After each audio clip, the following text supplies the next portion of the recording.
Washington AP. After abruptly halting votes, House Speaker Mike Johnson vowed to try again Thursday to approve a Republican budget framework, having worked into the night to satisfy GOP holdouts who refused to advance trillions of dollars in tax breaks without deeper spending cuts. Even a hefty push from President Donald Trump couldn't heave the package to approval. Johnson was forced to abandon Wednesday's scheduled action as the Republican hardliners left him without enough support and risked upending what the president calls the big, beautiful bill, which is central to his agenda of tax cuts, mass deportations, and a smaller federal government.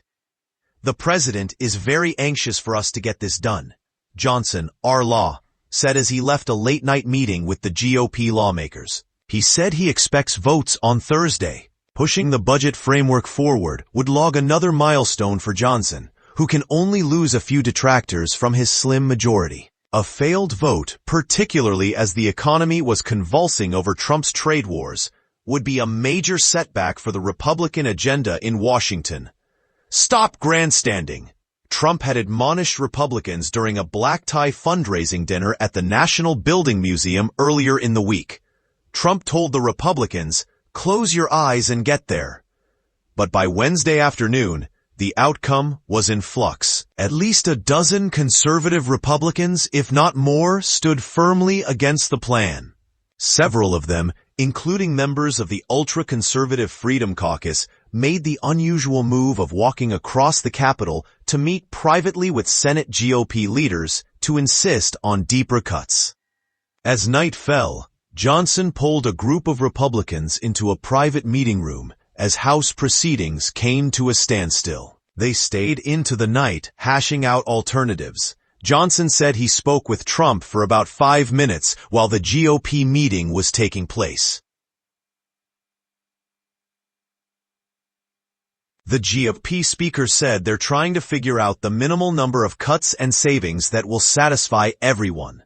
Options include amending the Senate bill or having a conference committee work out the differences, among others. "There's a few different ideas on the table," Johnson said. "We want everybody to have a high degree of comfort about what is happening here, and we have a small subset of members who weren't totally satisfied with the product as it stands," Johnson said. But House GOP conservatives, including several of those who met personally with Trump at the White House this week, remained concerned that the Senate GOP's blueprint, approved last weekend, does not slash spending to the level they believe is necessary to help prevent soaring deficits. "The math does not add up," Rep. Chip Roy, R. Texas, posted on social media. He said he would not support it. Rep. Andy Harris, R. Mendon, the chair of the Freedom Caucus, led others to met with Senate Majority Leader John Thune, R. South District, and other top Senate Republicans. "All we can do is make sure that they understand where we're coming from and how close we want to work with them to get to the final product," Thune said afterward. But the Senate GOP leader panned the idea of the House sending back an amended version, which would require another potential all-night voting session like the one senators endured last weekend. "We can't do that. Another vote-a-rama, that drags it on indefinitely," Thune said. "The House and Senate are still at the beginning phase of a process that will take weeks, if not months, as they turn their budget resolutions into legislative text, a final product with more votes ahead later this spring or summer.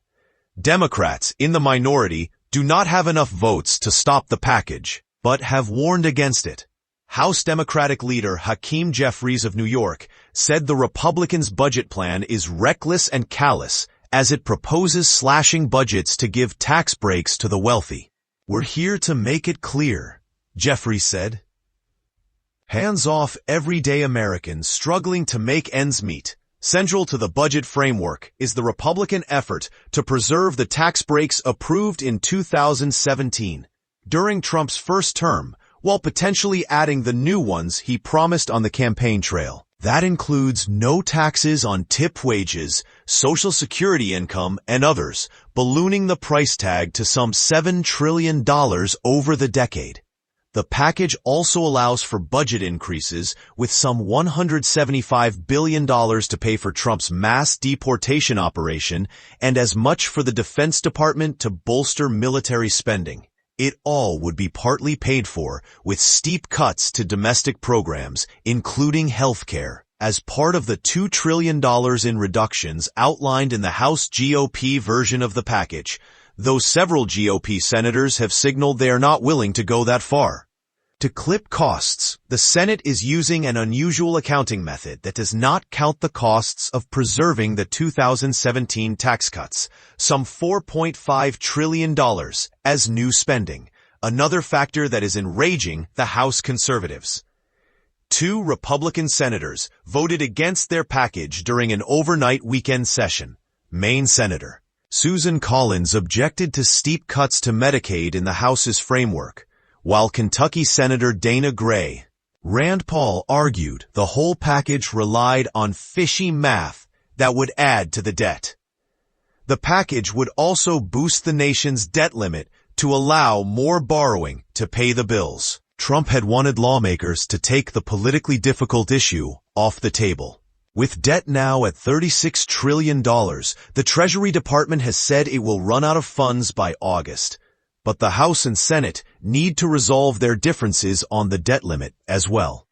The House GOP raises the debt limit by $4 trillion. But the Senate GOP boosted it to $5 trillion, so Congress would not have to revisit the issue again until after the fall 2026 midterm election.